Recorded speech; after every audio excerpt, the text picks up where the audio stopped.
আমি বানাচ্ছি রাজমা। এর জন্য আমি সারা রাত রাজমাটাকে ভিজিয়ে রেখেছিলাম। তারপর আমি এটাকে সেদ্ধ করে নিয়েছি।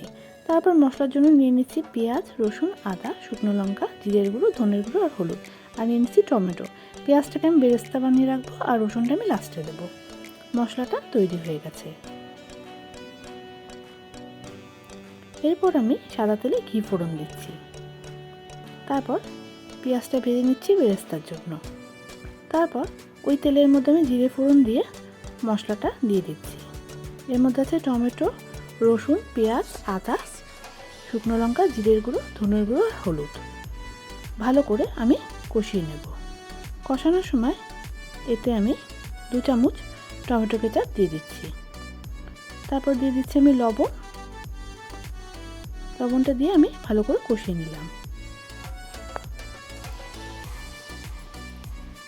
তারপর এর মধ্যে আমি দিয়ে দিচ্ছি সেদ্ধ করা রাজমাটা। এটা আমি হলুদ আর লবণ দিয়ে মাখিয়ে রেখেছি। তারপর এটা দিয়ে মশলার সাথে কষিয়ে নেব। কষানোর সময় এতে আমি দিয়ে দিচ্ছি সামান্য হিং। তারপর দিয়ে দিচ্ছি কাশ্মীরি লঙ্কার গুঁড়ো আর দিয়ে দিচ্ছি সামান্য চিনি দিয়ে আবার এটাকে আমি কষিয়ে নেব। তারপর অল্প গরম জল দিয়ে দিচ্ছি এর মধ্যে, দিয়ে ভালো করে কষিয়ে নিয়ে এটা শুকিয়ে গেলে আমি গ্যাস বন্ধ করে দেব। গ্যাস বন্ধ করে আমি দিয়ে দিচ্ছি ঘি, দিয়ে দিচ্ছি বেরেস্তা আর 4-5 কোয়া রসুন বেটে দিয়েছি।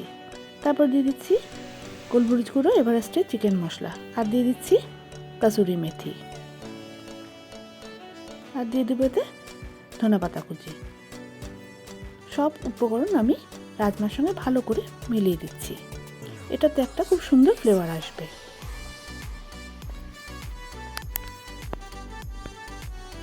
এটা আপনারা রুমালি রুটি বা বাড়িতে তৈরি রুটির সঙ্গে পরিবেশন করুন। আশা করি সকলের খুব ভালো লাগবে।